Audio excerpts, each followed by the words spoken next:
Why do two notes an octave apart sound so similar even though they're technically different notes? The notes you just heard followed a 2-to-1 ratio. Every note you hear has a sound wave to it. The same way if you took your finger and stick it in some water, it creates ripples. Well, sound in an environment creates ripples in the air. Vibrations happen at a certain speed called frequency, and we measure it in hertz or vibrations per second.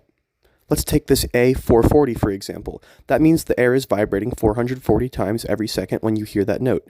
Now, when you go up one octave, you double it to A equals 880. Or if you cut it in half, you would have A equals 220. This is an octave higher or an octave lower following a perfect ratio of 2-to-1.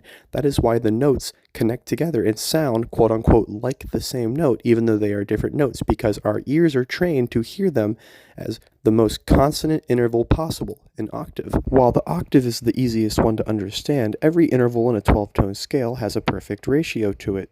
The next most consonant one to an octave would be a perfect fifth. A perfect fifth follows a 3-to-2 ratio. Most people don't realize this, but every interval on the 12-tone scale, except for the octave, is actually impossible to play perfectly in tune on the piano. Why? Because the piano is tuned using something called equal temperament, where the octave is divided into 12 equal parts or semitones. It's a compromise that allows you to play in every key, but it means that none of the intervals, besides the octave, are perfectly in tune. Now, on a wind instrument or a choral group, you're not locked into those fixed notes, and you can adjust every microcent of a pitch. This opens the door to something called just intonation, a totally different way of tuning that's based on simple, natural ratios as I described in this video. If this sparks your curiosity, like and follow for part 2.